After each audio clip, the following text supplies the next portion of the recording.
Observei que ela estava em sala de aula com esses livros. Então, assim, o que você acha do livro didático? Se ele é satisfatório, se ele é satisfatório em dois jeitos, em quantidade e em qualidade. Em qualidade, sim, mas em quantidade não.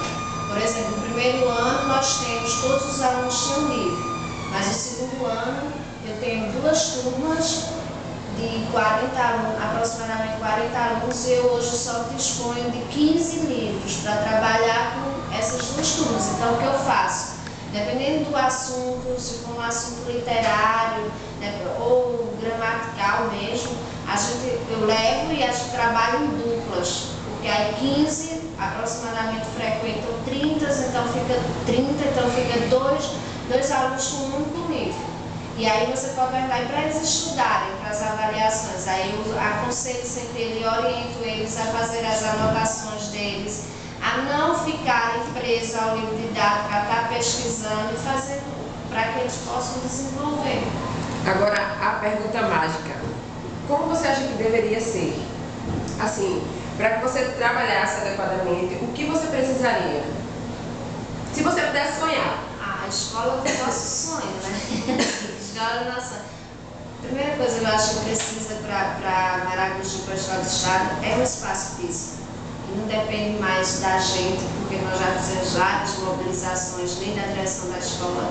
Depende sim do governo do estado, é uma questão agora estadual e federal, mas a gente precisa de um espaço físico.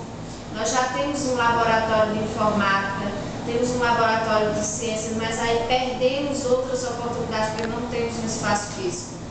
Né? Se tivéssemos esse espaço, pelo menos para que os alunos pudessem se acomodar, porque você esteve na sala de aula, você viu, eles sentam empilhados e às vezes não tem nem espaço para eles sentarem dentro da sala, eles sentam na porta da sala, ficam sentados lá para assistir aula.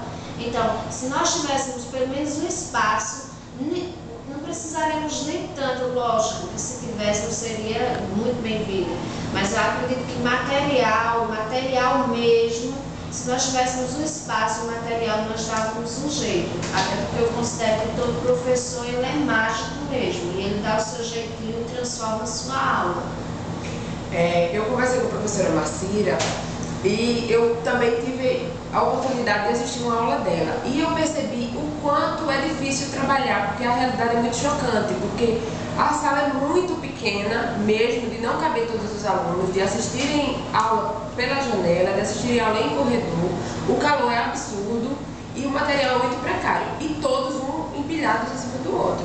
Então, eu sei que temos vários métodos de ensino e que é necessário para uma boa aprendizagem. Eu sei que os estudiosos, eles estudaram muito para ter esses métodos, mas assim, eu acredito que o principal, que é o ambiente, você não tem condições de você ter estímulo num ambiente daquele, você não tem condições de ser estimulado, por mais que o professor tente, e que ela é uma guerreira, porque eu assisti a aula dela e vi o quanto ela se esforça. Eu cheguei lá, eles estavam fazendo um trabalho bem dinâmico, estavam fazendo os textos em dupla, criando, a ideia, ela deu uma ideia e eles que iam criar, que eu achei muito interessante. Eles estavam gostam muito dela, ela se identifica com a turma, eles têm uma reciprocidade muito boa com ela, e a gente vê que o maior problema realmente está em um ambiente como um todo. Então não tem como ela utilizar de métodos, que nós sabemos que tem método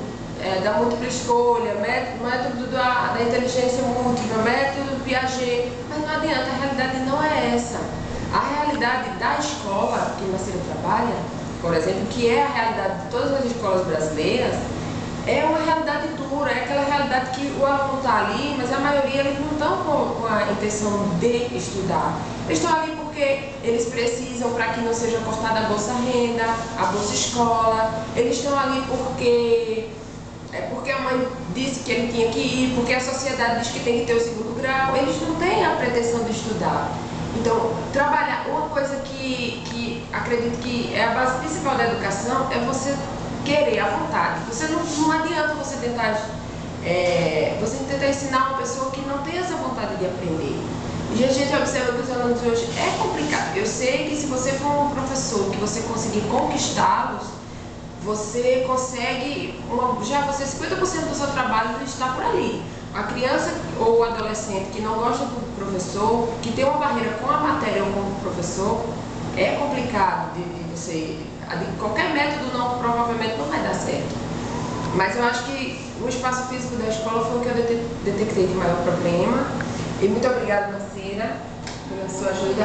Muito obrigada por Cristina, nossa coordenadora, que está aqui filmando para ajudar no nosso trabalho. Obrigada.